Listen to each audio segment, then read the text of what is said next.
I want to just turn your attention to, you said this stuff has to work for health, for education, for agriculture, for people. Our experience has been that the frontier, there's a big gap between, say, California and the global south. That gap existed until about 6 months ago. The one thing we've noticed is the run-up to this summit, the gap started closing. So your big companies, Microsoft, Anthropic, OpenAI, they woke up and said, we got to get into this game.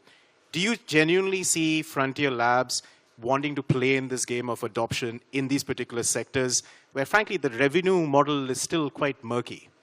Yes, I do. Let's just take India for a second. I mean, you're starting to see just the incredible announcements. You and I were discussing coming in, the announcements from some of these frontier labs, not just about the dollars of investment that they're putting into a country, but actually the practical applications that they're developing here. Why are they doing that here? You think about the ingredients that India has.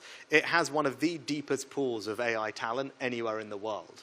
If you're a frontier lab wanting to innovate, why would you not want to come and do things here when you have access to a talent pool? When talent is scarce, by the way, real high-quality AI talent, that it's in abundance here. Second thing, digital public infrastructure. I know many actually people here take it for granted because they're so used to it now. But to give you a perspective, other parts of the world do not have Aadhaar. They don't have UPI.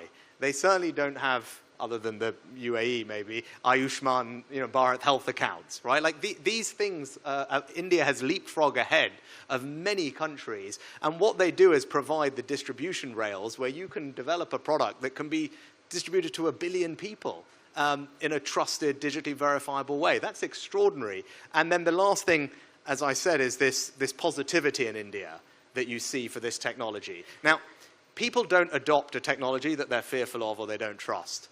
If you're doing something in India, you're doing something in a place where people are hungry, excited, they're positive to use it, to get the benefits of it. So again, it's why people are coming here. I think those are 3 pretty critical ingredients. And the last thing I'd say is, and having spent time with many Indian entrepreneurs over the course of today, you can just see the energy in the ecosystem here. And you know it, whether you see it. What's happening here on the startup ecosystem, the venture ecosystem, is extraordinary. And if you might be sitting in Silicon Valley, sure, of course that's an exceptional place. But then you start looking at, well, who else is producing the most unicorns in the world? Who is putting the most investment into AI consumer applications? The answer is here.